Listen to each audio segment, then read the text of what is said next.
bienvenidas. Es un gusto darles la bienvenida a la Universidad de Itela. Mi nombre es Juan Negri, soy el director de las carreras de Ciencia Política y de Estudios Internacionales aquí en la universidad. Y me complace presentar a nuestros invitados en la tarde de hoy, que bueno, pasaré a presentarlos y tendremos una conversación. En primer lugar, me gustaría presentar a Miriam Ferrán, que es directora general de las asociaciones internacionales de la Comisión Europea desde noviembre del 2021. Previo a ello fue directora en la Dirección General de Negociaciones de Vecindad y Ampliación, parte del gabinete del Comisionado de Ampliación, y ha tenido una extensa trayectoria en la administración francesa. Es ingeniera general en Ingeniería Rural, Agua y Bosques, e ingeniera agrónoma. En segundo lugar, nos acompaña Cristina Lobillo Borrero, que es directora, jefa de la Task Force de la Plataforma de Energía de la Unión Europea desde junio del 2022, licenciada en Derecho y cursos de posgrado en Economía, Derecho de la Unión Europea y Gestión y Liderazgo en la Universidad Libre de Bruselas, la Escuela Española de Diplomáticos, la Comisión Europea y la Harvard Business School. Desde 2004 es funcionaria de la Comisión Europea, donde ha trabajado en políticas de agricultura y comercio, y desde 2014 hasta 2019 ha sido jefa de gabinete del excomisario de Acción Climática y Energía, Miguel Arias Cañete. Ha sido asesora principal en la Dirección General de Agricultura y desde junio del 2020 al 2022 fue directora de Política Energética para la Dirección General de Energía de la Comisión Europea. Por último, pero no por ello menos importante, nos acompaña Javier Niño Pérez, que se desempeña como director general adjunto para las Américas en el Servicio Europeo de Acción Exterior desde el 1 de junio del 2020. Anteriormente fue jefe de la División de Estados Unidos y Canadá y jefe de la División de Turquía, en la sede del EAS en Bruselas. Anteriormente fue jefe de delegación, embajador en Haití y jefe de la delegación de la Unión Europea en Cuba, como encargado de negocios. Se incorporó a la Comisión Europea en 1994 y trabajó en temas de comercio, desarrollo, cooperación y pesca. Licenciado en Derecho por la Universidad de Valladolid, máster en Derecho Europeo por la Universidad Libre de Bruselas y máster en Estudios Europeos por el Colegio de Europa. Bueno, un gusto tenerlos aquí. Entiendo que, más allá del orden de las presentaciones, Javier sería el primero que se dirigirá a nosotros. No sé si usa el micrófono. Sí, perfecto. Bueno, pues muy buenas tardes. Es verdad que a pesar de ser el menos competente y el menos importante, empiezo yo, porque estoy estupendamente acompañado por Cristina y Miriam. Creo que hablo en nombre de los tres y os digo que estamos encantados de estar aquí con vosotros.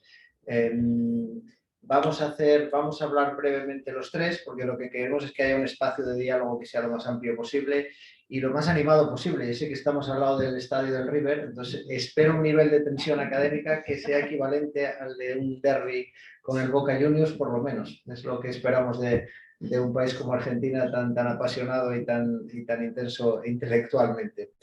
Bueno, lo primero queríamos agradecer a Ditela al invitarnos. Llevamos 3 días en el país, más o menos. Estamos aquí acompañados también del equipo de nuestra delegación, mi buen amigo el embajador Sánchez Rico, colegas de Bruselas, Denis Alessandro y Jordi, que es nuestro jefe de sección política. Digo que llevamos 3 días aquí y bueno, pues el primer elemento que siempre introduzco en un debate de este tipo en América Latina es el de la emotividad, de la emotividad para 2 españoles y una hispano-francesa casi, como Miriam, venir a un país como Argentina en tiempos tan convulsos, pues siempre ayuda mucho a vivir las cosas de otra manera, a encontrar este calor argentino que en Chubut no sentimos mucho, pero que hoy sí que sentimos, y que realmente nos ayuda en momentos muy, muy convulsos, y ahora hablaremos de este tema también. Me gustaría simplemente dar un par de pinceladas sobre lo que es el proyecto europeo. 6 décadas, no os preocupéis que no os lo voy a contar año por año, y luego ya explicar un poco cómo vemos la relación con América Latina y el Caribe. Bueno, el proyecto europeo es, bueno, como todos sabéis, creo los que conozcáis este tema, es un acto de fe. Es creer que 27 en estos momentos países europeos trabajan juntos, pueden hacer cosas juntos y pueden afrontar desafíos comunes juntos. Y digo que es un acto de fe, pues que os podéis imaginar la dificultad de aunar intereses entre nacionalidades sí cercanas geográficamente, pero a menudo con muchas divergencias culturales o ideológicas. Podéis imaginar para lo que es un español ponerse de acuerdo con un finlandés o un estonio en multitud de ámbitos, pero es un acto de fe que yo creo, y lo digo con cierto orgullo, esta mañana el Cari nos lo decía alguien, creo que era alguno de los intervinientes, que es probablemente, a mí me parece, el proyecto de política internacional más exitoso, permitidme que sea honesto, los últimos 500 años, ¿no? porque acabó con siglos de guerras ha creado un periodo de estabilidad y prosperidad sin precedentes en la historia de Europa, desde luego, y ya digo, lo consideramos como un periodo muy exitoso. No os voy a hacer, insisto, la cronología desde el año 1951, pero si me permitís, pues hoy estamos en un momento en el que hemos superado en los últimos años varias crisis casi existenciales. Una fue, por ejemplo, la de los refugiados que vivimos Miriam y yo muy de cerca, trabajando sobre Turquía. Vivimos otras crisis ligadas, os acordáis, a todo lo que fue la crisis del euro. Vivimos, por supuesto, de manera muy traumática el Brexit.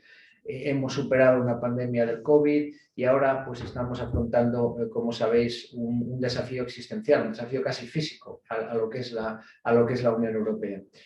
Se ha conseguido mucho, insisto, estos años, trabajar juntos en muchísimos campos, cada vez de una manera más consensuada. Y en estos momentos, pues lo que hacemos es repensar de nuevo quiénes somos y hacia dónde vamos ante un mundo que presenta por lo menos 3 o 4 grandes desafíos. Un gran desafío, y Cristina y Miriam dirán esto, que es el tema medioambiental, por supuesto. Otro gran mundo, sobre todo aquí veo a los jóvenes, el mundo digital, ¿no? que os va a transformar las vidas, que ya no transforman las vidas. Y el tercero es, pues, un poco ligado al conflicto de Ucrania, ese desafío de modelo de sociedad, de valores políticos que queremos defender en todos puntos. Y en este momento en donde estamos, pues es en un proceso de redefinición del proyecto europeo, con una visión muy clara que tiene como ejes centrales ese deseo de crear sociedades verdes, digitales, pero desde una perspectiva humana, y sociedades que respeten por los principios democráticos que tanto cuestan, que tanto nos ha costado consolidar en América Latina y Europa, que sean inclusivas, que sean solidarias y que ahonden temas pues, como la dimensión del género o los derechos de las minorías. Esto es un poco el proyecto europeo que, insisto, sufrió un momento traumático con la salida de Brexit, pero que avanza. Sigue habiendo países interesados en unirse a la Unión Europea y sigue avanzando este proyecto, con la necesidad, eso sí, cada vez de ser, y quiero que se me entienda, más autónomos. Estamos desarrollando un concepto muy interesante que es el de autonomía estratégica.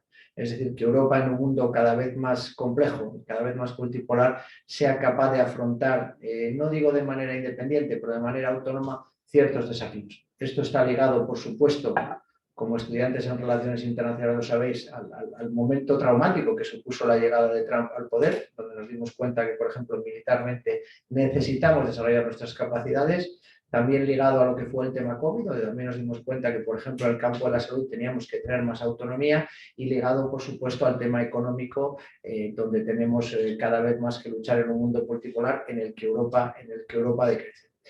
En 2 palabras, yo diría que el momento es redefinición, pero también de esperanza, porque una vez más hemos demostrado que superamos los desafíos cada vez. Esto es un poco como la marcha del ejército turco, que es 2 pasos hacia adelante y 1 paso hacia atrás. Pero eso ha sido Europa, ¿no?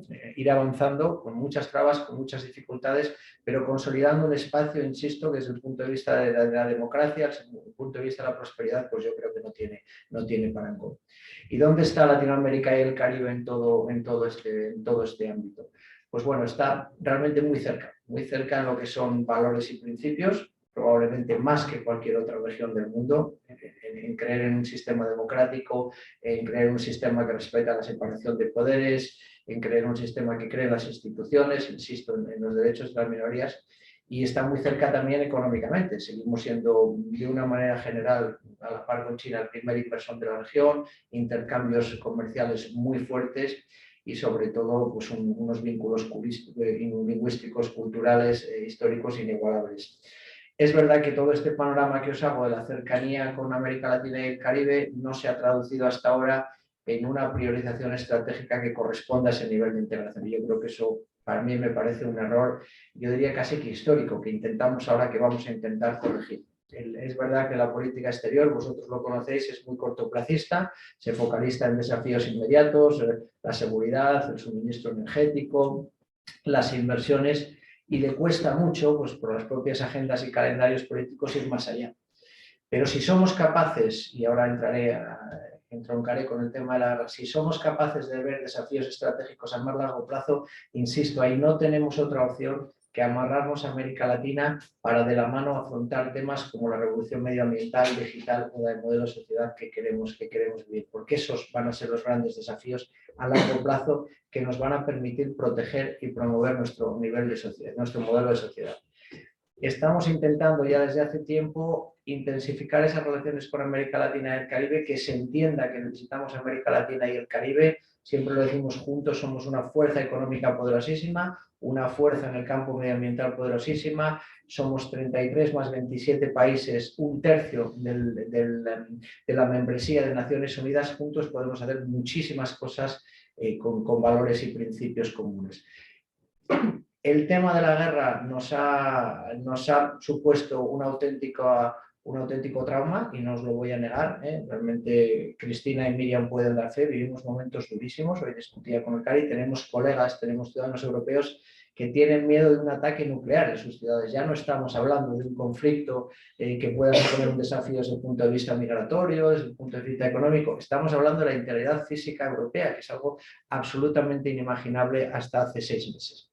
Es un momento traumático, es un momento que para nosotros va a suponer un punto de inflexión y yo creo que para el mundo también, sin ninguna duda. Pero en el tema europeo también, bueno, pues todos los conflictos paradójicamente tienen sus lados positivos y un ángulo positivo es que nos ha hecho ver, cuando uno se siente amenazado existencialmente, se da cuenta de quiénes son los amigos y permitidme que sea muy franco, casi quién es la familia, porque así sentimos a esta región.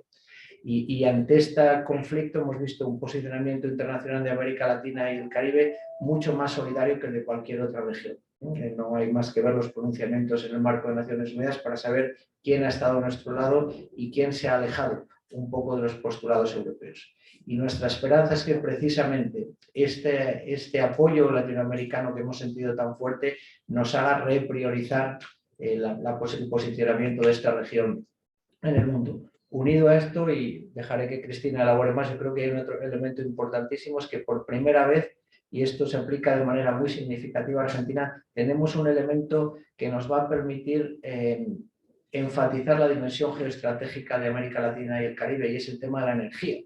Uno de los grandes desafíos de este conflicto es desvincularnos de Rusia en temas de suministro energético y tenemos una oportunidad de oro, no me atrevo a ir más allá porque tenemos aquí a Cristina, para que países europeos que quizás no entiendan el interés de América Latina y el Caribe, los antiguos países del este, los países bálticos, se den cuenta que tenemos una oportunidad de oro para reorientar nuestras fuentes de suministro energético y anclarnos a América Latina y el Caribe. Pero unido a todo eso está, por ejemplo, el tema de las inversiones de la cooperación, el que hablará Miriam, donde también creo que tenemos una oportunidad de oro para demostrar por qué tenemos que trabajar juntos. El modelo de inversión y de cooperación europeo es muy distinto a otros modelos y no quiero ser tímido al modelo chino, que tan en boga está. Defendemos dos conceptos de sociedades, pero también dos conceptos de inversión y cooperación completamente distintos, uno basado simplemente en el interés económico, que tiene que existir, por supuesto, y otro que es el nuestro, que también, y creemos que es el latinoamericano y caribeño, por supuesto, integra otras dimensiones, como la dimensión medioambiental, como la dimensión de la protección de las minorías, como la protección de las políticas anticorrupción. Ese es el modelo de inversión y cooperación que queremos defender y que creemos tiene mucho en común con la mentalidad latinoamericana y el Caribe. Con todos esos elementos en mente, porque no me quiero alargar mucho más, hemos lanzado una especie de proyecto un tanto quijotesco, pero que yo creo con mucha legitimidad y que llamamos Camino al 2023, que nos debe servir para cambiar de una vez por todas la mentalidad en términos de política exterior de la Unión Europea hacia América Latina y el Caribe.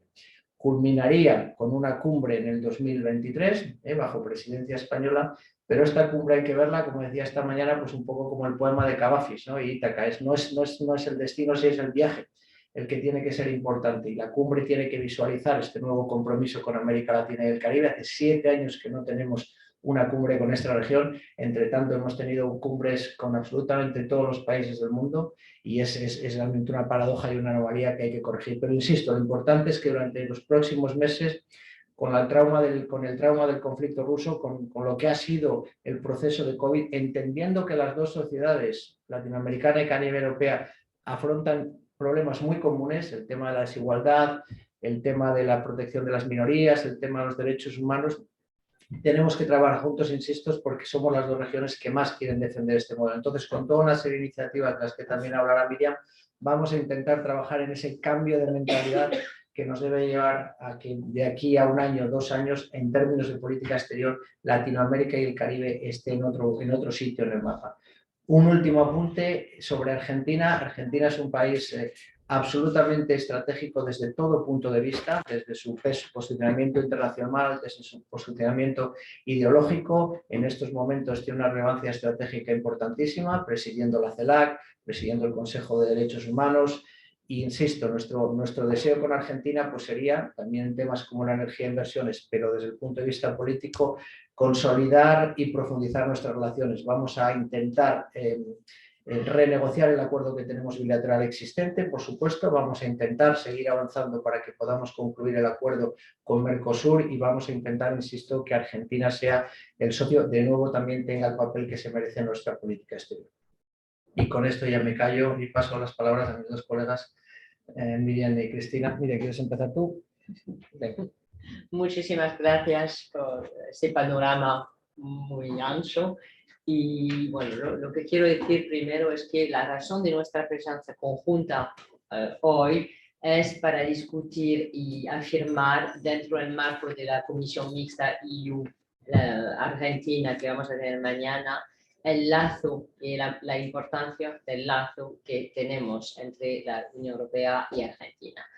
Y si digo eso es porque Javier explicó de manera muy clara y entusiasta la prioridad que la Unión Europea quiere dar a sus relaciones con Latinoamérica por todas las razones que acaba de enunciar y los intereses conjuntos primero, pero también la visión común del modelo de sociedad que queremos desarrollar, en las cuales queremos vivir, y eso que tiene una importancia todavía más grande en esos tiempos de desafíos globales, que sean los desafíos del cambio climático que nos afecta a todos, el desafío de la transición digital y sobre todo lo que estamos viendo desde hace ya algunos años, el desafío del derecho de mantener un marco multilateral que está atacado más y más cada día. Y en ese ámbito de la voluntad de reforzar este lazo con Latinoamérica, nos aparece que la política de cooperación, por un lado, pero también las políticas sectoriales que tenemos entre la Unión Europea y Latinoamérica, y comenzando por la política energética, son los brazos armados de la política externa.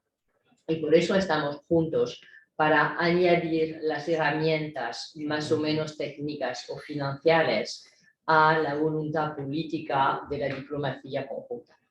Y si os digo unas palabras de cómo abordamos la política de cooperación en este periodo, en la Unión Europea acabamos de adoptar el marco financiero para los 7 años que vienen, y estamos implementando este marco, esta cooperación de manera un poco distinta de cómo lo hacíamos hasta ahora.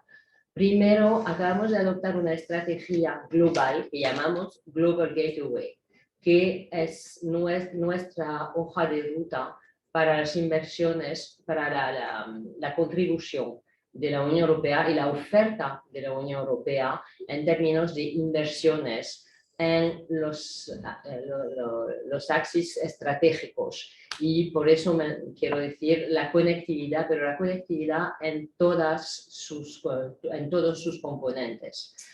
Y queremos apoyar con financiación y asistencia técnica y políticas el desarrollo de una conectividad sostenible con nuestros socios, y cuando digo nuestros socios, los países de Latinoamérica en general y Argentina en particular vienen muy alto en nuestra clasificación. Así que esta estrategia Global Gateway tiene como meta de apoyar a las inversiones tanto en infraestructuras físicas que sean en energía, transporte, digital, también, pero también investigación, salud, educación, todo este ámbito que está basada en unos principios que son nuestros principios comunes, los valores democráticos. Y estos, bueno, como acaba de decirlo Javier, estos tienen una diferencia en el modo de inversiones si comparamos con otros países, y China, como no nombraron, ya que lo ha nombrado Javier. Y bueno, estamos viniendo con esta estrategia y lo que queremos es ayudar a nuestros socios a implementar y a desarrollarse, pero basándose en los mismos valores que los que desarrollamos en la Unión Europea. Y por eso venimos no solo las instituciones europeas que representamos los tres hoy, pero también con todos nuestros Estados miembros, en lo que llamamos el equipo Europa, para demostrar la comunidad de vista que compartimos con los Estados miembros, pero también para poner juntos los medios financieros y técnicos que tenemos. Así que lo que nos importa es que cada vez que estamos discutiendo con uno de un ministerio en una política especial, venimos con una oferta conjunta entre las instituciones de la Unión Europea y sus Estados miembros para tener el impacto más grande posible. Y no solo los gobiernos de Estados miembros que tienen una cooperación bilateral más o menos importante en función del país, pero sobre todo también con las instituciones financieras europeas, que sea el Banco Europeo de Inversiones o las agencias nacionales como la Agence Française de Développement, KfW, GIZ o otros bancos de desarrollo. Y la meta última es atraer a capital privado alrededor de metas de desarrollo sostenible. Y lo que nos parece fundamental es ampliar nuestra acción común, no solo tanto con reglamentación y políticas públicas, pero también trabajando con las empresas privadas y atraer el capital privado para aumentar el impacto a favor de las metas de desarrollo sostenibles. Esa es la filosofía que estamos discutiendo y para hacer eso tenemos varios medios y lo que nos importa en todos nuestros diálogos con las autoridades, pero también con la sociedad civil, con las empresas argentinas, es hablar de lo que se necesita en términos de inversiones, pero también lo que se necesita en términos de marco de cooperación, de marco de regulación, de clima de negocios. Todas esas medidas que llamamos las medidas soft, pero que son imprescindibles para acompañar a las inversiones y a las inversiones en términos de infraestructura. Y es eso, esa mezcla, esa cooperación también a nivel de definición de las policías que nos distingue de otros modelos de cooperación.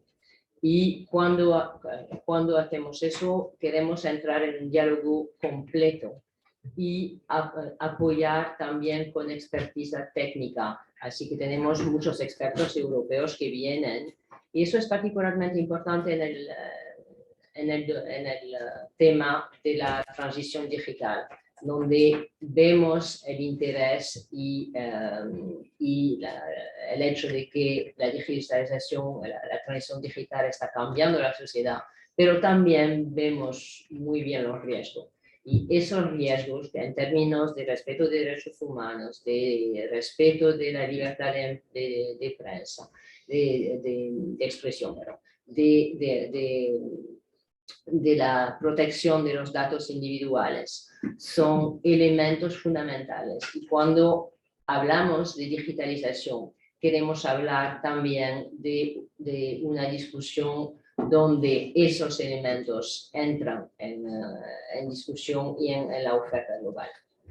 Y para acabar, la manera con la cual trabajamos es, como empecé a decirlo, es en diálogo directo con las autoridades, que sean las autoridades nacionales o locales, la sociedad civil, todos los socios, y eso porque queremos trabajar en un approach de partenariado entre socios iguales, y queremos salir de la dinámica que ya existía hace algunos años, pero ya no hablamos de cooperación en términos de donante-recipiente. Lo que nos interesa es utilizar la política de cooperación para fomentar acuerdos y para fomentar acuerdos de partenariados entre socios iguales. Así que eso es una de las razones por la cual estamos aquí, y Cristina después os va a hablar más en detalle de nuestros intereses comunes en política energética.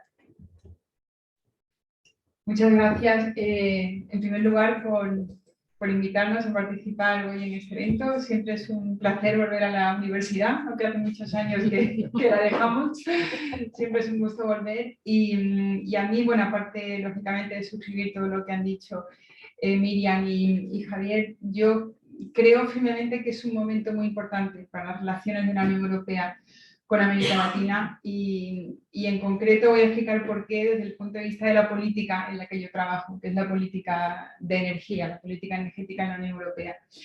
Yo creo, y como ha dicho Miriam, es verdad que Argentina y otros países de América Latina y del Caribe siempre hemos trabajado juntos en la Unión Europea en temas como cambio climático, o sea, en todas las COP, Argentina ha tenido un papel importante, hemos trabajado juntos, Argentina tiene unas NDC ambiciosas que se han transmitido a Naciones Unidas, y la política energética creo que primero la política energética es una política clave para cumplir los objetivos de cambio climático.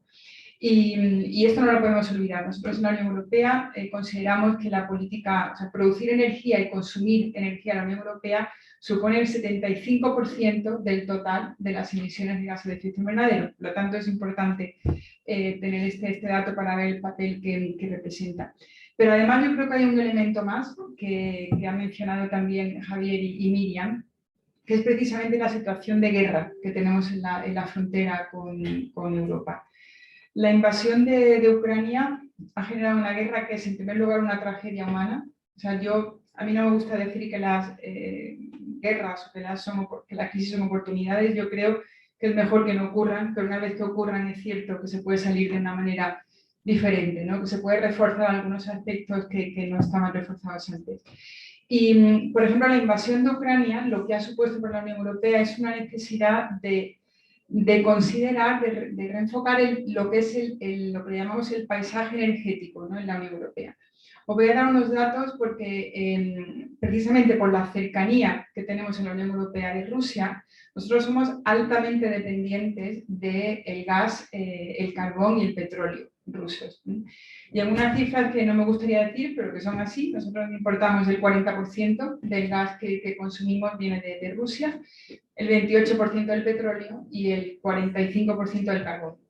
Lo primero me gustaría no decir que importamos combustibles fósiles, porque en la Unión Europea estamos en un proceso de descarbonización, pero lógicamente, como le ocurre a Argentina y como le ocurre a todos los países que suscribieron el Acuerdo de París, esto necesita un proceso gradual, ¿no?, hasta conseguir alcanzar esa neutralidad climática o cero neto de emisiones que estamos todos comprometidos con el Acuerdo de París. Precisamente la invasión de Ucrania ha hecho que todos nuestros líderes políticos en la Unión Europea hayan tomado una decisión ambiciosa y sin precedentes, que es acabar en el menor plazo de tiempo posible con nuestra dependencia de Rusia. Nosotros en la Unión Europea no vendemos armas a Ucrania, pero sí que tenemos la posibilidad, tenemos un arma económica, que es precisamente nuestra posibilidad de atacar la economía rusa a través de nuestra dependencia. Y para eso, nuestros líderes políticos han tomado una decisión, un plan que se llama el REPowerEU, o sea, cómo podemos Ese plan REPower tiene tres patas fundamentales. La primera es sustituir el gas que importamos de Rusia por otros abastecedores mucho más fiables. Y digo más fiables porque, como seguramente conocen, la empresa más importante en Rusia que produce y vende gas, que se llama Gazprom, ellos ya unilateralmente han decidido, por ejemplo, no suministrar gas a Bulgaria, a Polonia, a Finlandia, y eso significa que no es un socio fiable. Cuando uno firma un contrato, lógicamente uno quiere que el contrato se cumpla. Bueno, pues esto es lo que está haciendo Gazprom con la Unión Europea, que no está cumpliendo un contrato de suministro de gas. Por lo tanto, nosotros estamos acelerando esa necesidad de tener abastecedores de gas en la Unión Europea que no, distintos de Rusia, ¿no? Que no es en Rusia. Y aquí pues estamos haciendo lo que nosotros llamamos un outreach internacional con países que no pueden suministrar gas en el plazo más inmediato, y aquí pues estamos trabajando con Estados Unidos, con Qatar, con Egipto, con Israel, con Argelia, con Nigeria, o sea, con todos aquellos países que tradicionalmente nos están suministrando gas natural licuado, básicamente. También estamos trabajando con Azerbaiyán, que nos transporta gas por gasoducto, y queremos también, en este contexto se enmarca también el hecho de que yo esté aquí en Argentina, queremos también explorar la posibilidad de que en el futuro, no muy lejano, Argentina pueda también exportar gas natural licuado a la Unión Europea. Pero no solo gas natural licuado, porque, como digo, hay otras fuentes de energía más modernas y más alineadas con el Acuerdo de París y con nuestros compromisos de lucha contra el cambio climático, que son las dos patas de este plan REPower que la Unión Europea ha adoptado recientemente. El segundo pilar, perdón, es la necesidad de producir y consumir más energías renovables. Yo creo que esto es un objetivo que todos los países del mundo suscriben. Otra cosa es, y todos lo sabemos, y no podemos, yo ante todo me gusta ser honesta y franca cuando hablo de estos temas, es que producir energías renovables es un camino largo y costoso. O sea, ahora mismo tenemos unos precios de gas en el mundo que son más altos que el precio de la energía renovable, pero tradicionalmente no ha sido así. Y como sabéis, bueno, tanto lo que es biomasa, como la energía solar, como la energía eólica, tienen primero unos costos de instalación que son muy elevados, y luego también una serie de inversiones adicionales. Y, por ejemplo, en la Unión Europea tenemos problemas de autorización, ¿no? De lo que se llama el permitting. Para que os hagáis una idea, aquí en Argentina, bueno, me da mucha envidia porque veo que tenéis muchísimo espacio para todo lo que es la instalación de plantas eólicas, de plantas fotovoltaicas en la Unión Europea. Tenemos poco espacio y además tenemos unas administraciones que funcionan muy lentamente, que tardan 7 años en dar una autorización para que se instale una planta eólica. Por lo tanto, bueno, pues esta es una problemática a la que nos enfrentamos en la Unión Europea y que queremos acelerar un poco también esta situación. Y la tercera pata del REPower, que a mí es una política que me gusta muchísimo, que es la eficiencia energética. Eso también creo que es un tema, lo hemos estado hablando en el diálogo energético que hemos tenido hoy. Siempre decimos que no hay energía más limpia que aquella que no se consume. Entonces yo creo que tenemos que avanzar en esta conciencia de lo que supone el ahorro energético. Nosotros en la Unión Europea tenemos unas políticas muy ambiciosas de eficiencia energética. No es solamente reducir el consumo, sino consumir de una manera más eficiente, con nuevas tecnologías. Y tenemos una legislación muy general y otra muy específica enfocada a los edificios. En la Unión Europea, el 70% de los edificios, el 70-75%, no son eficientes desde el punto de vista de la eficiencia energética, y estamos trabajando con esos Estados miembros para conseguir que en el futuro los edificios sean más eficientes, con aislamientos, con nuevos sistemas de iluminación. Pero eso también no ocurre de la noche a la mañana, ¿no? Como decimos, hace falta, lógicamente, un camino de inversión y de alineamiento político, ¿no? en la Unión Europea. Yo creo que estas tres patas del REPower son muy importantes en nuestra relación con Argentina. He hablado de gas natural licuado, pero también quiero hablar de renovables y de hidrógeno. O sea, Argentina es un país con un inmenso potencial en la producción de hidrógeno. Hoy he tenido la suerte de poderme reunir con representantes del Ministerio de Energía aquí en Argentina y también con el sector privado, que me han explicado exactamente cuál es el timing, las inversiones que son necesarias para producir hidrógeno y para poderlo exportar a la Unión Europea. O sea, el hidrógeno es una nueva fuente de energía, necesita para ser exportado que se transforme también en amonia para poderlo... Pero estos son, el timing, aunque hablemos de 4, 5, 6 años, para nosotros es muy importante, porque estamos hablando de energía del futuro y de cooperar juntos para todo lo que suponen energías limpias y transición energética. Y también con Argentina queremos colaborar en la posible exportación de litio. Vosotros sois muy ricos en el litio, nosotros en la Unión Europea necesitamos el litio para las baterías que son necesarias para almacenar la energía renovable y también para la fabricación de automóviles eléctricos. Esto es muy importante también para nosotros. Y el último punto que hemos trabajado también, que es el de la eficiencia energética, donde ya hemos colaborado financieramente con Argentina y queremos seguir colaborando porque entendemos que esto es un camino, o sea que no, como he dicho antes, no ocurre de la noche a la mañana, tenemos que seguir cooperando en ver cuáles son las acciones concretas que la Unión Europea y Argentina pueden colaborar en ese sentido. Y bueno, y ya paro aquí porque creo que lo más importante son las preguntas y los comentarios que tengáis. Gracias. Pues tiene un último apunte, Juan, si me permites, antes de empezar la ronda de preguntas, es una solicitud que seáis lo más francos y lo más directos posibles, y esto incluye también todo lo que pueda ser crítica a lo que hace la Unión Europea en nuestra propia política y en el ámbito de América Latina. Miriam y Cristina son dos mujeres de armas tomar que son capaces de encajar los golpes y yo lo intentaré también, pero intentar ser lo más espontáneos posible y en las intervenciones, aparte de las preguntas, pues lo que es muy útil para nosotros es escucharos, es la percepción de las cosas desde aquí, ¿no? Simplemente, por ejemplo, el tema de la guerra, somos conscientes de que aquí se puede percibir de una manera muy distinta porque hay muchas aristas y para nosotros sería muy útil este diálogo, insisto, lo más franco y sincero posible. Gracias. Bueno, muchas gracias a Miriam, a Cristina y a Javier por su presentación, por el panorama que han brindado sobre las relaciones con nuestra región, con nuestro país, pero también los desafíos que presenta el bloque europeo en un montón de temas. Imagino que habrá muchísimas preguntas, espero. Así que los invito a levantar la mano. Tengo algunas en el Zoom, así que si no, empiezo por ahí. Si no, vamos a empezar a darle prioridad a la gente que está presencial, así que estamos por ahí. Bueno, hay tantos temas que voy a tratar de ser muy concretos para avanzar. Primero para Miriam.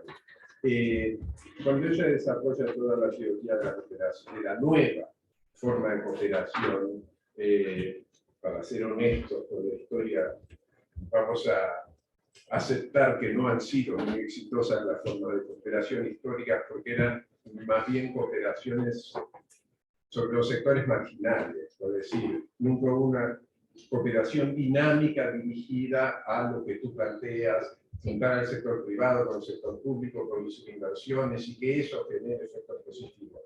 Entonces, en ese aspecto concreto, me gustaría preguntar cómo están imaginando, voy a decir lo obvio, que es que todo impulso al sector privado en el fondo significa garantías de alguien con poder suficiente como para que el inversor se sienta tranquilo que en países considerados de riesgo medio o alto riesgo puedan avanzar con inversiones masivas. La pregunta va, ¿cómo están imaginando jugar con el Club de París y con las agencias locales de cada uno de los países en eso?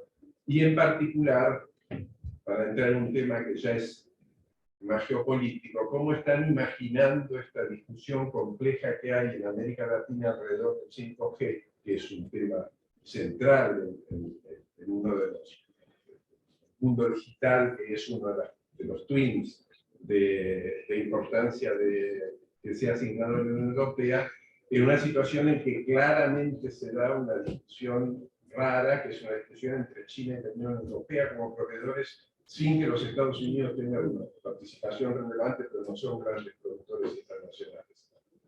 Eso, aquí y ahora a Cristina, así ya termino. Para abrir un poco el juego. Hay digamos, el problema de las prioridades, tengo la sensación que ha cambiado, no violentamente, pero de un modo marcado a partir de la guerra de Ucrania. Es decir, cuando ustedes decían, el mundo digital y el mundo ecológico son los twins del futuro para la Unión Europea, es un mediano y largo plazo. Pero cuando llega la guerra, la alimentación y la energía pasan a ser cuellos de botella para seguir sobreviviendo. Entonces, ahí puede haber en algunos sectores algunas interfaces complejas. Entonces, en el campo de la energía te quería preguntar concretamente cómo están imaginando el tema del fracking como productor de gas que puede ser licuado y llevado, dado que una gran cantidad de países de la Unión Europea nunca lo aceptaron por problemas justamente de medio ambiente. Entonces ahí hay una contradicción interesante, porque en el caso de la energía, en términos más o menos rápidos, sería lo que podríamos imaginar que, mucha suerte, la Argentina en pocos años podría producirse en un proveedor. Miriam. Sí. Bueno, voy a intentar veo 3 preguntas en una, en lo que se refiere a cooperación. Y si me falta una cuarta, me lo dice. Bueno, ¿cómo cambiamos el approach de cooperación? Es verdad que nos hemos dado cuenta. La primera observación es que el dinero público que tenemos a dedicar a la cooperación internacional y para alcanzar los objetivos de desarrollo sostenible es mínima en comparación de los PIB. Hablamos de unos billones en frente de trillones al año. Y vemos que la cooperación presupuestaria en forma de subvención, que era hasta poco el medio mayor de intervención, tiene un impacto mínimo en comparación de los PIB, de las necesidades. Así que por eso queremos cambiar el approach.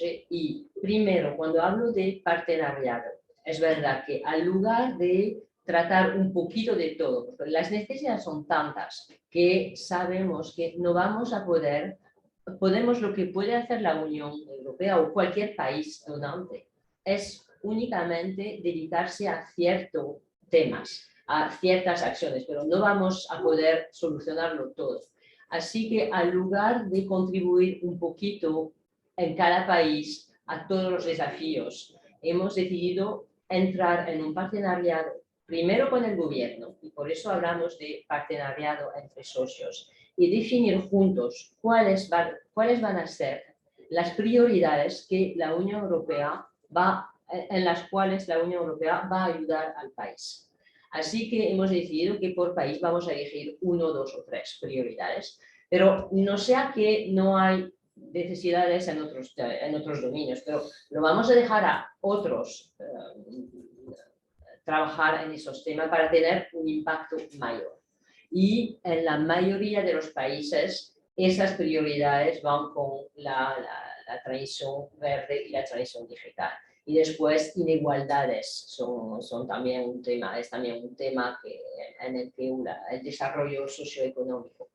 La segunda observación es que subvenciones no bastan y hemos movido ya hace algunos años a préstamos. Así que usar las subvenciones para trabajar con los bancos y para traer préstamos. Pero claro, un préstamo, un Estado tiene que estar en la posición de suscribir este préstamo, y ya viene el tema de la deuda. Así que nos vamos moviendo de préstamos puros a otra herramienta que son las garantías presupuestarias. Es lo que mencionabas, que trabajamos con los bancos para poder limitar el riesgo financiero de los inversores. Y haciendo eso, queremos atraer inversores privados, porque sabemos que el capital está mucho más en el sector privado que en el sector público. Así que con esas garantías es más fácil limitar el riesgo de las inversiones privadas. Para las inversiones públicas y los préstamos soberanos, como lo llamamos, eso lo tenemos que hacer con los países, pero también teniendo en cuenta la situación macrofinanciera del país. Así que sí que trabajamos también con los países para incrementar las fuentes de recursos nacionales, lo que llamamos incrementar sí, la contraparte. Trabajamos también para acceso al financiamiento internacional. No somos en posición de negociar directamente al lugar de un país con el Club de París para negociar la deuda, pero podemos acompañar este tipo de negociaciones. Y es este nuevo instrumento financiero de garantía presupuestarias tiene la meta de atraer al capital privado, limitando el riesgo que se enfrenta, y por eso hemos, en el nuevo marco financiero de la Unión Europea, hemos desarrollado un nuevo instrumento que llamamos European Fund for Sustainable Development Plus. Lo siento, no conozco la traducción en español. La os dejo adivinar. Pero tiene un nivel de garantías total para los préstamos soberanos y privados de 53 billones de euros para el mundo entero para 7 años. Y trabajamos con el Banco Europeo de Inversiones como socio privilegiado y exclusivo para los préstamos soberanos, pero también tenemos una convocatoria abierta para todos los otros bancos de desarrollo. Y lo que hacemos es que trabajamos primero con los bancos de desarrollo europeos, pero ellos trabajan con el sistema bancario nacional. Así que si trabajamos con AFD o GADER, ellos contratan los bancos nacionales para otorgar préstamos y atraer capital privado, que sea empresas europeas o el tejido industrial nacional. Así es, estos son los instrumentos. Había una tercera parte a la pregunta. Así que para el 5G no tenemos un diálogo directo con China en el desarrollo del 5G en el mundo entero. Con China tenemos una política de 3 pilares de cooperación en ciertos asuntos, y el cambio climático es un asunto donde queremos y cooperamos con China, pero también vemos a China como un competidor y en ciertos temas como un rival sistémico. Y con China... Sí, ¿cómo? Porque la pregunta va dirigida, China está muy activa en vender, y es competencia pura. Vengo a esto. Así que no negociamos la utilización y las inversiones chinas, en particular en la 5G, con China directamente. Lo que hacemos es discutir con las autoridades de todos los otros países, y Argentina en primer lugar, para alertar en lo que vemos como riesgos en esa política china, y sobre todo en términos de protección de data, de respeto de los derechos humanos. Y entramos en un diálogo político con las autoridades.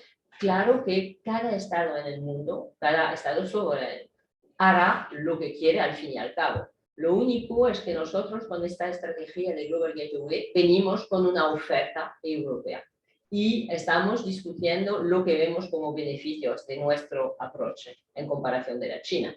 Pero al fin y al cabo, el Estado va a decidir con quién decide invertir. Me toca. No, gracias por tu pregunta, porque es una pregunta a la que me enfrento siempre que tengo reuniones, porque y me interesa mucho explicar qué está ocurriendo. A ver, la Unión Europea, yo creo que siempre hemos tenido unos objetivos de cambio climático y de política energética muy ambiciosos, y eso nos ha permitido tener una cierta credibilidad en los foros internacionales, no solo por tener objetivos muy ambiciosos, sino por otro tema muy importante, porque los hemos acompañado de la legislación necesaria para que se puedan cumplir. Esos objetivos nosotros los seguimos teniendo sobre la mesa. O sea, el marco que le llamamos 2030, donde vamos a reducir, o tenemos previsto reducir emisiones de gases de efecto invernadero en un 55% en el año 2030 y alcanzar la neutralidad climática en el año 2050. Esto no está en juego, o sea, al contrario. El plan que hemos puesto sobre la mesa implica incrementar el el porcentaje de renovables, que ahora mismo es un 40%, que hemos subido a un 45% en el 2030, y también eficiencia energética, que hemos subido el porcentaje del 9 al 13%. Ahora bien, y esto lo hago también como autocrítica, yo creo que quizá esta guerra nos ha puesto a la Unión Europea en la tesitura de reflexionar más sobre cómo vamos a realizar esa transición. Yo creo que en la Unión Europea hay una cosa que hacemos que somos totalmente transparentes, o sea, toda la legislación es transparente, todos los estudios de impacto son transparentes, y ahora mismo en nuestra matriz energética tenemos un 62% de combustibles fósiles. Eso es evidente, o sea que pasar de tener un 62% de combustibles fósiles en el año 2022 a tener menos 55% de emisiones o neutralidad climática en el 2050 exige un esfuerzo enorme. Y en este camino, en esta senda, hay combustibles fósiles como el gas, que a nosotros en la Unión Europea nos parece que es una energía de transición. Preferimos gas natural a gas, a petróleo o a carbón, lógicamente. Y aquí es cierto que precisamente todo este mundo energético, los mercados globales de la energía están muy convulsos porque, y esto es un dato que me da pena decirlo, pero es verdad que debido al precio tan alto que ha tenido el gas en los mercados globales, eso ha hecho que países de la Unión Europea hayan importado el doble de carbón, de lignito, que es el más contaminante, de lo que se ha importado en años anteriores. Eso es cierto. Y en este proceso, nosotros el gas, como digo, lo consideramos dentro de los combustibles fósiles la energía menos contaminante y por eso también nos comprometemos a importar gas con aquellos países que también tienen compromisos de reducción de emisiones de metano. Que habéis visto que el último informe de la IPCC ha dicho claramente que el metano es uno de los gases de efecto invernadero que tienen efectos contaminantes más rápidos, ¿no? Aquí, precisamente en la COP de Glasgow, firmamos lo que se llama el Global Methane Pledge, que asumieron más de 100 países, y esta es un poco la estrategia que está haciendo la Unión Europea. O sea, importamos, queremos importar y necesitamos importar gas, pero queremos hacerlo también de manera que podamos ayudar a la descarbonización también a todos aquellos países que nos están vendiendo gas. Es verdad que hay países de la Unión Europea que tienen una matriz energética más limpia, digamos, Dinamarca tiene un 60% de renovables, mientras que otros países como Polonia, a pesar de tener unos planes muy ambiciosos, tienen menos producción de renovables energética. Pero también tenemos una legislación que se llama la taxonomía, que no se ha hecho mucho ruido últimamente también, donde tanto la energía nuclear como el gas se consideran ámbitos donde la inversión privada es necesaria en los próximos años hasta conseguir la neutralidad climática. Bueno, vamos a dar lugar a algunas de las preguntas del Zoom, si les parece bien. Lara, no sé si me escuchás, si puedes, a ver. Sí, perfecto. ¿Se escucha? Se escucha, sí. Bueno, primero muchísimas gracias por venir a la DITELA. Perdón que hoy no pueda corresponderlo de la misma manera. Me interesó un montón todo lo que estuvieron contando y proponiendo. Me surgían algunas dudas respecto a lo que se comentaba hacia el final, sobre aprovechar quizás al corto plazo la exportación del gas, la gas natural licuado, perdón, y a largo plazo, como esperando poder permitir la exportación de energías más renovables en Argentina.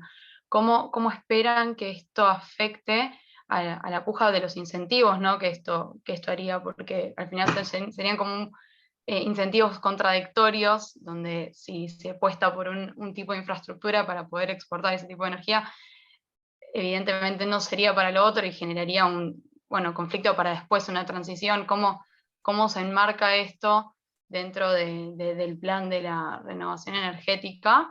Y por otro lado, y también un poco en conexión, ¿cómo va a impactar también el paquete de medidas de Fit for 55 en todo esto cuando quizás la huella de carbono sea quizás todavía más contraproducente para la exportación de otros productos al mercado europeo, que como bien dijeron es uno de los más grandes, con quienes más relaciones comerciales hay? Muchísimas gracias. No sé si Cristina quieres. Sí, muchas gracias. Y bueno, muy breve, has mencionado el Fit for 55, que es nuestro paquete legislativo para alcanzar ese menos 55 y de emisiones de gases de efecto invernadero y también la neutralidad climática. Ese paquete es la base del Repower y, como he dicho antes, nadie lo ha puesto en duda ni lo cuestiona. Es precisamente la base de nuestra actividad legislativa. En relación a lo que comentas, es una pregunta muy inteligente, pero quiero comentarte algo que es importante, que yo creo que todos tenemos que entender. Nosotros, por el Acuerdo de París, tenemos que enviar unas estrategias de largo plazo para descarbonizar nuestras economías, pero cada país lo hace como quiere o como puede, yo diría, ¿no? O sea, en la Unión Europea vamos a un proceso de descarbonización que está basado en un 80% en la electrificación. ¿Por qué? Porque nosotros no producimos gas. O sea, en la Unión Europea producimos un 5% de gas, importamos 90% del gas que consumimos. Luego no nos interesa ir a un mix energético que tenga gas, porque nos hace más dependientes. Como ha dicho Javier, que ha mencionado el concepto de autonomía estratégica, nosotros, mientras menos gas tengamos, mejor, ¿no? Para nuestros fines. Ahora bien, hay otros países, como por ejemplo voy a mencionar Estados Unidos, que también lo ha hecho público hace poco. Estados Unidos en el año 2050 van a tener más del 20% de gas en su mix energético, pero van a desarrollar tecnologías que es que en Argentina también se desarrollan, que se llama la captura del carbono. O sea, todo mientras que la tecnología permita reducir esa huella de carbono, cada país es libre para hacerlo como consiga, como lo consiga o como considere más oportuno. Yo creo que no es contradictorio, yo creo que lo que hay que tener, hay que dar a la inversión una palabra que a mí me encanta, que es predictabilidad. O sea, el inversor lo que no puede es invertir en lo que llamamos stranded assets. O sea, no se puede invertir en aquellas fuentes de energía que dentro de 5 años no van a tener, por ejemplo, en carbón, ¿no? O sea, yo creo que el carbón hay una unanimidad bastante. Otra cosa es cómo se haga ese phase out, ¿no?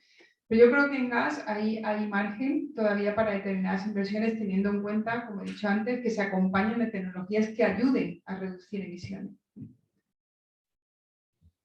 Bueno, vamos a ver una pregunta presencial. Sí, por favor. Bueno, gracias. No, tiene que ver con el tema del cambio climático y del ambiente. Resulta de que, claro, nuestro territorio, como bien contábamos, tiene que ver con 4 países, ¿no? Bolivia, Argentina, Paraguay y Brasil, que es el Gran Chaco americano. De un tiempo a esta parte estamos así como con una fiebre de carbono, ¿no? Entonces, así como era la fiebre del oro, está la fiebre del carbono.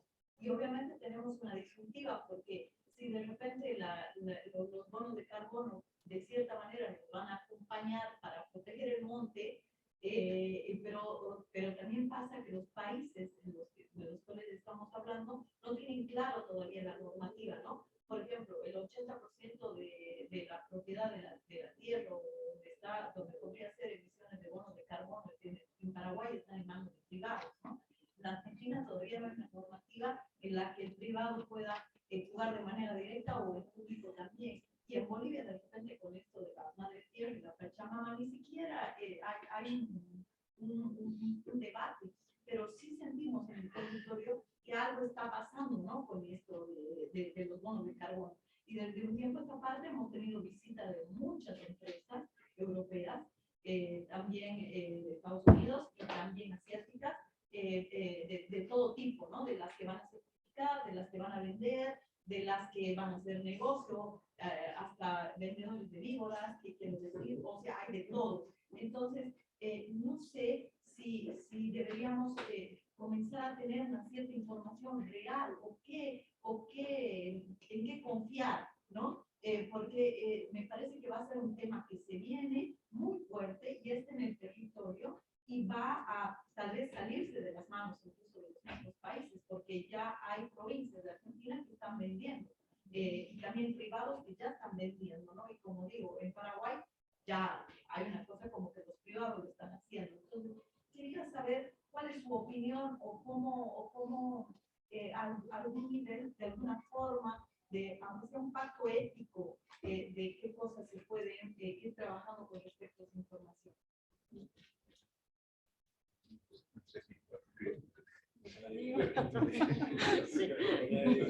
Nos pilla aquí, ¿no? Creo que el guante lo recogerá Cristina. Muchas gracias, que es una pregunta muy de cambio climático. Yo trabajo en energía, pero te voy a responder un poco lo que yo creo, ¿no? Es cierto que, a ver, el bono de carbono, o sea, nosotros, por ejemplo, yo te hablo del sistema que tenemos en la Unión Europea, que se llama, es un mercado de derechos de emisión que está destinado a la creación de un mercado internacional, ¿no? Evidentemente, cuando todos los países avanzamos hacia unas políticas de cambio climático que están basadas precisamente en la huella del carbono, o sea, internacionalmente nadie, ni el Acuerdo de París, ni ninguna institución, Naciones Unidas, ninguna institución internacional dicen cómo se tiene que hacer ese... O sea, te dan una obligación de resultado, pero no te dicen cómo. Sí es cierto que hay veces que esto da paso a la especulación, es cierto. O sea, y yo personalmente pienso que la mejor vía es la transparencia, siempre. Yo no conozco muy bien las políticas de cambio climático de los países que mencionas, pero sí que conozco un poco cómo funcionan Naciones Unidas y creo que aquí habría que hacer un esfuerzo quizá en los contextos de la COP. O sea, viene una COP en Egipto el próximo año y yo creo que todo el trabajo que se puede hacer a nivel regional para avanzar. Las COP son unas reuniones muy interesantes que empezaron siendo reuniones para negociar textos de cambio climático como el Acuerdo de París, pero ahora tiene mucha importancia todo lo que se llaman los side events. Entonces, quizá es verdad que han adquirido una importancia, una relevancia, una presencia realmente increíble y quizás sea el momento de algún tipo de iniciativa. O sea, este tema del metano empezó como un side event que luego se ha convertido en una cuasi obligación, ¿no?, internacional. Entonces, quizá una pista, pero vamos, no conozco bien las realidades, pero creo que puede ser una pista para trabajar regionalmente. Hay una pregunta por acá. Sí, buenas tardes. Una es referente a la extracción petrolera en el mar Argentino, creo que esta pregunta es para vos, Cristina. Y la otra tiene que ver con el aprovechamiento de la extracción de peces en el mar Argentino, y en función de lo que tengo entendido es el crecimiento económico con la coyuntura técnica también, como cuentan. Argentina en la década del 90 tuvo una experiencia al respecto de la participación de la Unión Europea en el sector pesquero. Lamentablemente no hubo un resultado positivo en función de quiénes fueron los receptores de estos recursos, y no alcanzó a dar respuestas a la sociedad pesquera, a las sociedades pesqueras de distintas puertas. Los beneficiados han sido solo algunos pocos y el recurso pesquero no fue justamente más beneficiado. Entonces, todos conceptos. Primero, ¿cuál es la visión de la Unión respecto de la extracción petrolera de la CIA, conociendo la del país que está detrás del petróleo, que está llevando el proyecto adelante, Noruega, eso ya lo sabemos, pero en general la Unión Europea está concreta. Y al respecto del recurso, si hay una visión diferente a la de la década del 90 para implementar estas ayudas. Hablo del petróleo y sector pesquero muy brevemente. Como he dicho antes, nosotros de los combustibles fósiles entendemos que la que es energía de transición es el gas natural, ¿no? O sea, lo que nos parece que es la energía que tendría que asegurar esa transición energética. Para nosotros, bueno, no digo para nuestra Comunidad Europea, también en el contexto del Acuerdo de París, ¿no? El carbón y el petróleo son fuentes de energía que deben desaparecer en el futuro, ¿no?, precisamente porque son más contaminantes.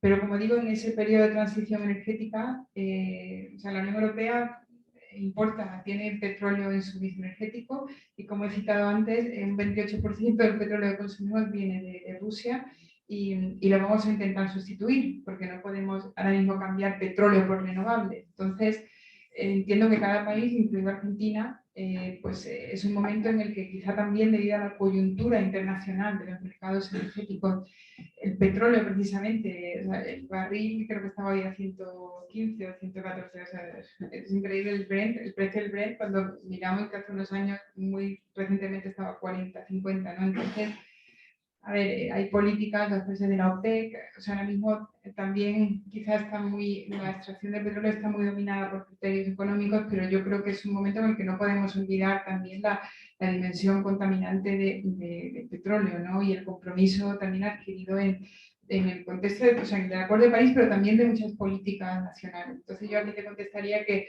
nuestra opinión es, como te digo, que son dos fuentes de energía que tienen que desaparecer por sus efectos contaminantes, pero que lógicamente se requiere un tiempo. Sí, sí, bueno, su pregunta sobre el impacto sobre la industria pesquera. No puedo comentar en un proyecto que de verdad no conozco y no sé quién ha soportado este proyecto que fracasó. Eso nos pasa de vez en cuando, que no tenemos éxito en todo lo que intentamos. Pero lo único que quiero comentar es que, bueno, en la Comisión Europea estamos iniciando otro proyecto en el mar Patagónico y es un proyecto, volvemos de Chubut. Estábamos en Chubut ayer y estamos intentando un approach más integral. Así que lo bonito de este proyecto que iniciamos ahora en Chubut es establecer grupos de trabajo, mesas redondas, donde están todos los protagonistas regionales, que sean las autoridades locales, pero también la industria pesquera y al mismo tiempo las asociaciones de protección de la naturaleza y de la biodiversidad en particular, y intentar fomentar un consenso sobre los objetivos y teniendo en cuenta que cada uno tiene que ver beneficio en participar en este proyecto y en la meta final. Y también, bueno, hablé de la industria pesquera, pero también la industria turística, que es muy importante en esa región. Así que lo que hacemos es primero intentar definir un marco de trabajo donde vamos a fijar objetivos de protección de la biosfera, de protección de la biodiversidad, pero también de un modo que no perjudique a la industria pesquera. Y vamos a trabajar con la industria pesquera para definir prácticas de pesca que sean menos detrimentales al medio ambiente, pero que les permita, de todas formas, asegurar sus recursos. Y igualmente trabajamos con la industria turística, que tiene un interés en tener una región pesquera con empleos sostenibles, pero también que tiene un interés a preservar la biodiversidad porque es la fuente de sus recursos en términos turísticos, que es la razón porque hay turismo en esta región. Así que con este approach integral, general, teniendo en cuenta todos los intereses que podrían ser intereses completamente opuestos, es intentar definir, es una negociación, es intentar definir la meta común y los sacrificios que tienen que hacer cada parte para alcanzar un modelo global de desarrollo sostenible y desarrollo económico sostenible que también preserva al medio natural. Así que no sé cuál es el proyecto que ha fracasado, pero estoy muy optimista por este. Espero de verdad que este va a funcionar. Y después veremos, es un proyecto pequeño, pero lo vemos como un proyecto piloto. Y después veremos si se puede ampliar. Y también podemos ver también si se pueden añadir medios, trabajando con los Estados miembros, con los bancos, para aumentar las inversiones también pesqueras, pero inversiones siempre sostenibles, que podemos ayudar a las empresas, pero para que utilicen medios que generen menos descarte, que generen menos contaminación del mar por el plástico. Así que es un proyecto multidimensional y multiactor. Y es la manera sobre la cual queremos tratar de este tema. Sintéticamente te cuento que el proyecto que fracasó fue el apoyo que dio la Unión Europea en la década del 90, que permitió que ingresen 100 buques flotilleros de distintos tonelajes, pero no generaron trabajo yo soy un trabajador de la pesca, generaron trabajo, bienvenido, pero no se hizo con un control, con una mirada como sí la veo ahora, sobre cuidar el medio ambiente, la biodiversidad, el ecosistema. Simplemente se les entregó dinero al sector empresarial únicamente, que fue el único beneficiado. Por eso dije que el impacto fue sobre el recurso, maltratado, poniéndolo en crisis, al punto de enfrentar al sector pesquero y prácticamente casi cerrar toda la actividad pesquera, que genera hoy en día más de 40.000 puestos de trabajo, directos e indirectos, y eso fue lo que ocurrió en la década del 90. Poner en crisis un recurso, no repercutir positivamente en la sociedad trabajadores de los todo litoral marítimo conservativo. Obviamente que la pesca es un producto que se exporta en el 95%, así que ustedes no tienen gas, los argentinos no comen pescado, entonces se exporta todo, y el negocio es otro. Y bueno, lo que pasó fue eso, quedó esa buena voluntad de la Unión de generar un aporte, pero quedó pocas más. Pero Bueno. mira, me parece que espero que hemos aprendido desde los años 90 y también las preocupaciones medioambientales han crecido mucho y se nota, bueno, ahora tenemos los acuerdos de París y hemos dado cuenta a nivel global del impacto del cambio climático y de la importancia de preservar la biodiversidad. Así que de todas formas, el proyecto que estamos comentando ahora tiene esas preocupaciones, las tiene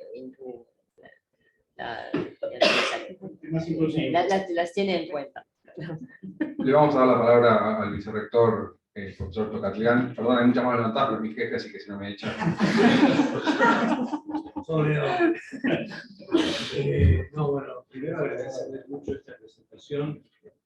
Sientan que aquí en Patela van a tener siempre las puertas abiertas para este tipo de cambios. Yo me quisiera referir un poco más a la función que hizo Javier en un par de reflexiones.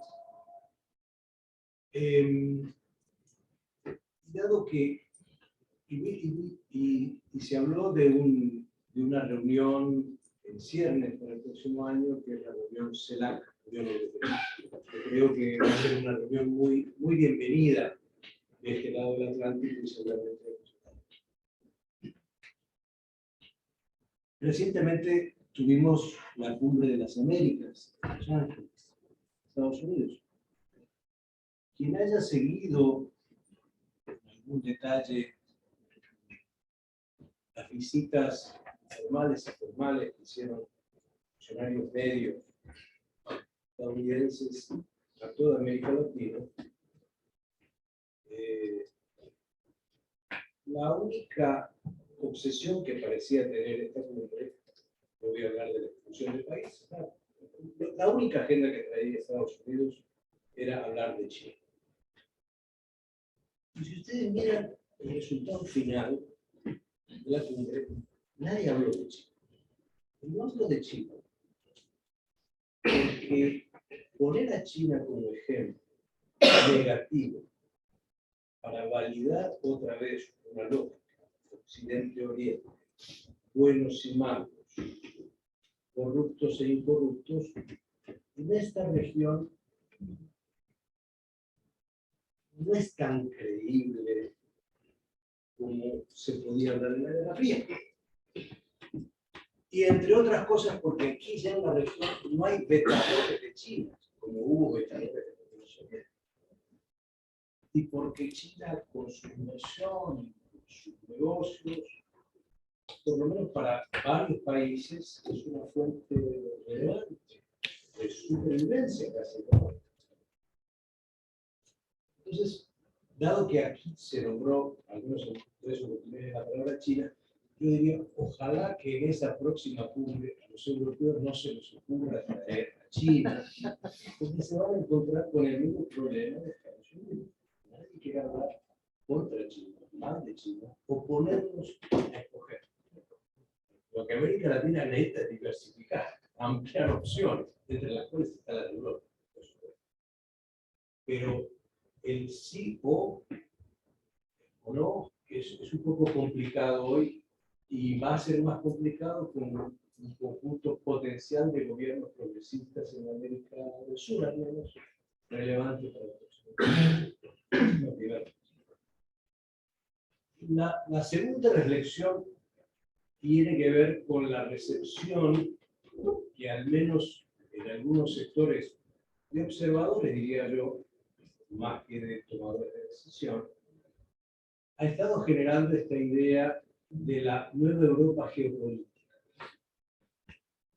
Esta nueva Europa geopolítica, entre otras cuestiones, da la sensación que va a implicar la pérdida de aquella imagen que teníamos de Europa, que era la Europa de la prosperidad. Ahora vamos a pasar a la Europa de la geopolítica. Esto es, vamos a pasar a una Europa que va a hacer más inversión en defensa, seguramente, que se va a preocupar más por sus fronteras, que se va a alinear más con estrategias de competencia y rivalidad. Entonces, me da la impresión que esa Europa geopolítica no necesariamente va a ser fácil para Europa hacer la transición energética, no da para todo. Defensa por un lado, medio ambiente por el otro, en algún punto los recursos no dan para todo.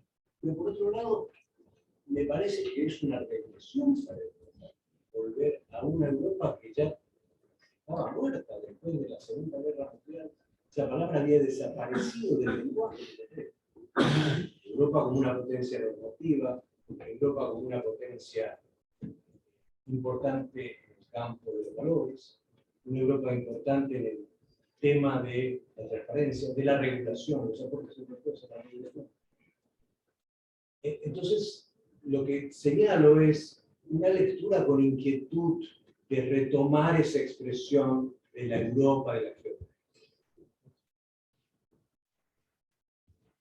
Concluyes ya. Vale, interesantísimas reflexiones. Debo confesar que me ha faltado un poco a mí el enfoque estudiantil. Os estoy mirando a vosotros y me hubiese gustado algún comentario sobre todo de lo que es la Unión Europea, pero aquí tenéis a nuestra delegación. Para nosotros este diálogo es importantísimo, y me gustaría eso, sentir un poco cómo se percibe lo que es Europa y lo que es las relaciones con América Latina. Pero estas dos reflexiones son complicadísimas e interesantísimas. Déjame empezar por la última. Es verdad que hay un cierto dilema moral en lo que estamos haciendo ahora mismo. Hay un cierto dilema moral porque entiendo perfectamente que se pueda percibir estas últimas decisiones, una serie de decisiones que hemos tomado, como un cambio de enfoque o como un regreso a reflejos que ya creíamos olvidado. Al mismo tiempo, yo entiendo que desde aquí no se puede entender lo que existe en Europa, y en Europa ahora mismo existe un miedo existencial a la desaparición, yo diría casi física, del continente, que nos lleva inevitablemente a ser mucho más asertivos en el campo de la defensa. Es decir, nosotros somos un proyecto de paz. Cuando he visto un tema que se está debatiendo mucho, las razones de la guerra, habéis visto las declaraciones del Papa, todas respetables. Nosotros tres, que llevamos 20 años en el proyecto europeo, nos parece, perdóname que sea tan franco, casi absurdo que alguien pueda pensar que Europa pueda tener interés en provocar a Rusia y más hacia un conflicto militar. Nosotros hemos estado viviendo 60 años de un conflicto militar y lo último que queremos es un conflicto militar, sobre todo porque somos conscientes, y este es otro elemento que nos lleva a este ámbito de la vida estratégica, de que cada vez estamos más solos. Y me explico, la elección de Donald Trump fue muy traumática, en el sentido que nos dimos cuenta de que China es cada vez más la amenaza estratégica para Estados Unidos, menos que Rusia, y que en un futuro no muy lejano es posible que nos encontremos solos frente a una amenaza militar física rusa. Y que eso, insisto, o lo afrontamos así o conlleva la desaparición política, no me atrevería a decir física, pero política como proyecto seguro. Entonces ese dilema es muy difícil de gestionar, es porque va contra nuestro ADN todo lo que es un refuerzo armamentístico, unas políticas agresivas, pero al mismo tiempo hacemos frente a una agresión que es, no sé si habéis visto la película, es el enemigo a tus puertas. O sea, es que, claro, desde aquí se percibe de otra manera, desde ahí estamos a 50 kilómetros de un ataque nuclear. Y ante esta disyuntiva yo creo que es legítimo el debate, pero insisto, es muy legítimo que intentemos entender cómo se percibe esto desde fuera. porque efectivamente tú hablabas de una cumbre y la importancia de la cumbre. Nuestro gran error sería poner todo sobre el papel para que podamos llegar formalmente a una cumbre, pero que a esa cumbre se llega en un tema de antagonismo político total. Sería un fracaso total. Vamos a vivir momentos muy difíciles en el tema suministro energético, política alimentaria, que va a afectar mucho al continente americano. Si además añadimos una narrativa que no cuadra o que no se entiende aquí, pues esto va a ser un fracaso. Entonces, yo lo que dejo sobre la mesa es la legitimidad de ese debate que estamos teniendo en Europa. Tenemos que tener mucho cuidado porque, como dices tú, el proyecto europeo tiene una imagen de marca que tenemos que preservar, pero al mismo tiempo tenemos que lidiar, insisto una vez más, con una amenaza existencial que es que ya es real, que es que hoy nadie puede excluir, lo he dicho muchas veces, pero permitidme que dramatice, nadie puede excluir un ataque nuclear mañana contra Suecia, contra Polonia o contra Moldavia, y eso claro, no lo podemos permitir. Pero está muy ligado a tu primera pregunta, ¿no? Esta reflexión. Es verdad que el tema chino y el tema de cómo positivizar más que antagonizar, yo creo que eso es clave, ¿no? De nuevo es un dilema interesantísimo, porque China, un país con el que, como decía muy bien Miriam, tenemos nosotros un enfoque también trifásico, muy pragmático, no deja de ser un rival sistémico en algunos ámbitos. Y yo creo que el proyecto chino, de alguna manera, sí que es incompatible con el proyecto europeo, o yo creo que el proyecto latinoamericano, de valores, de principios, de derecho a una democracia liberal, a una separación de poderes. Entonces, de nuevo, tenemos que ver cómo aceptar la convivencia en un mundo global. Si la competencia se hace sobre bases legítimas y de igualdad, nosotros no tenemos ningún problema. El problema es cuando ya se entran en temas más delicados, como puede ser el tema, por ejemplo, de la desinformación rusa, que ya desde el punto de vista de la moralidad, pues digamos, suscita preguntas muy complicadas. Pero estoy de acuerdo contigo en que el antagonizar, el volver a dinámicas de Guerra Fría no va a ayudar. Y ahí tenemos un problema que es muy tangible, que es que evidentemente la imagen de marca de la Unión Europea ligada al conflicto ruso está inexorablemente ligada al tema americano.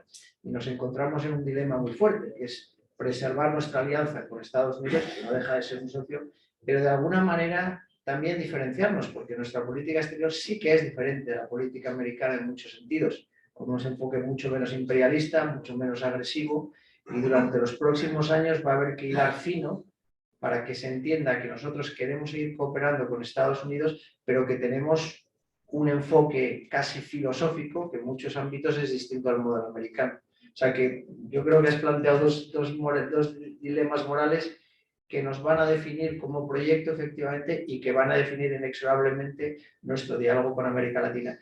Acabar en este tema y por contrarrestar enfoques, nosotros sí que desde luego tenemos un enfoque distinto a lo que es el diálogo. Nosotros, por ejemplo, la decisión americana de excluir a ciertos países de un diálogo sobre la situación en América Latina no nos parece correcto. Hay que dialogar también precisamente con aquellos con los que tenemos discrepancias para intentar avanzar. Nosotros no queremos aislar a Cuba, Nicaragua, Venezuela. Precisamente ahora lo que queremos es dialogar con ellos para que no haya una deriva totalitaria y se enfoquen hacia otras potencias. Y con esto, miren. No, si puedo añadir solo una cosa en la narrativa europea. No se siente en Europa, no tenemos una narrativa anti-China en Europa. En ese sentido tenemos una narrativa diversa. Cuando hablamos del Global Gateway como oferta europea para inversiones, siempre decimos que eso no es un acto en contra de China. Y a la pregunta de qué vas a hacer si hay una inversión china en cualquier país, nuestro enfoque es decir, bueno, lo que queremos es una elección normal de cualquier país, no estamos en contra. Lo que estamos haciendo es proponer nuestra oferta e insistir en las diferencias. Y si hablamos en particular de la 5G, insistimos en los riesgos que vemos y podemos cooperar con un país para ayudar a asegurar la protección de los datos personales, por ejemplo. Así que desde la perspectiva europea no sentimos una narrativa anti-China. Y lo quiero mencionar porque hemos hablado mucho de China aquí, pero no es el enfoque principal que desarrollamos en Europa. Claro que miramos a lo que pasa y tenemos este approach de competidor, pero es un competidor económico y es bastante diverso. Un joven, si me permite. Bueno, buenas tardes. Yo el vicerrector de agradecimiento porque estén acá. Estoy encantadísimo. Bueno, básicamente mi pregunta va un poco de la mano del tercer pilar que mencionó Cristina, del Repower, con el tema de optimización y eficiencia energética, que básicamente hablamos de consumir inteligentemente nuevas tecnologías. Bueno, mi pregunta va por ahí y también un poco de la mano de lo que Miriam mencionó de respecto de seguridad informática y protección de datos. Bueno, para mí las medidas, esta es claramente una visión subjetiva de un joven generación Z, pero creo que las metas o lo que se está planteando se queda corto en este aspecto, porque hay debates que siento que no están siendo, o no se le está dando lugar en la mesa de Bruselas, como es el uso de tecnologías que hablábamos anteriormente, que puedan generar nuestra seguridad informática, como por ejemplo lo que es uso de la web 3.0, que es algo que trae a colación, digamos, mucho de la teenager fiber, digamos, que nosotros como que venimos adaptando. Y por otro lado, también viéndolo económicamente, nosotros estamos viendo hoy en día un cambio en el cambio de paradigma de la economía tradicional tal como la conocemos, porque sin lugar a dudas el sistema tradicional consume una alta cantidad de esta energía de la que estamos hablando. Entonces, si queremos optimizar, ¿qué lugar, y esta es como la pregunta para cerrar, digamos, qué lugar ocuparía en la mesa de Bruselas justamente el uso de estas tecnologías, como puede ser la blockchain, en el caso de, no sé, alguna posible moneda digital, o la postura es totalmente contradictoria? Y voy para cualquiera de los tres, creo que interpela a todos. No, quería solo hacer una broma.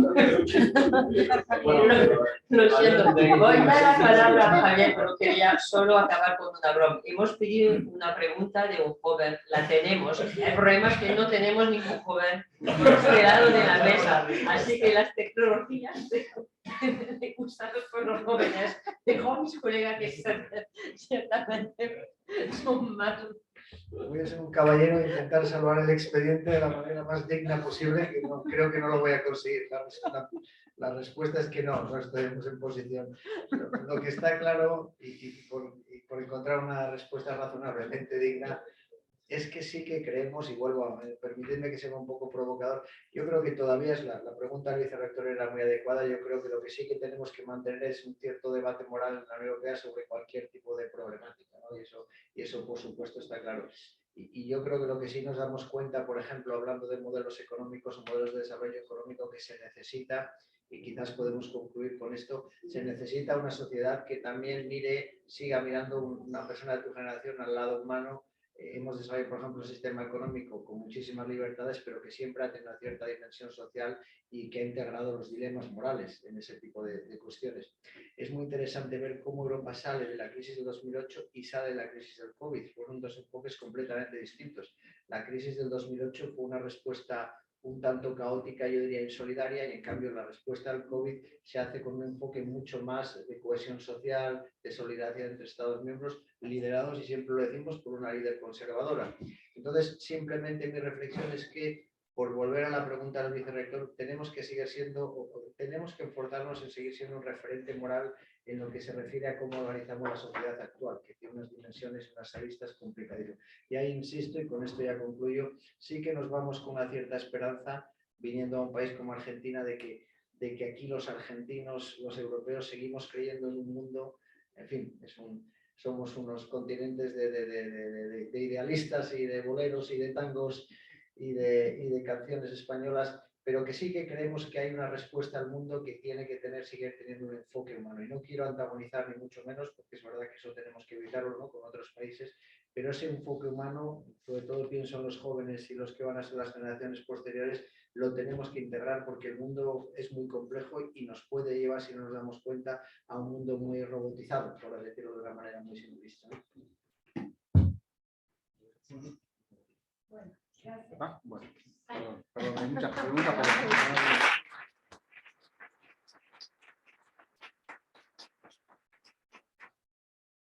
última pregunta.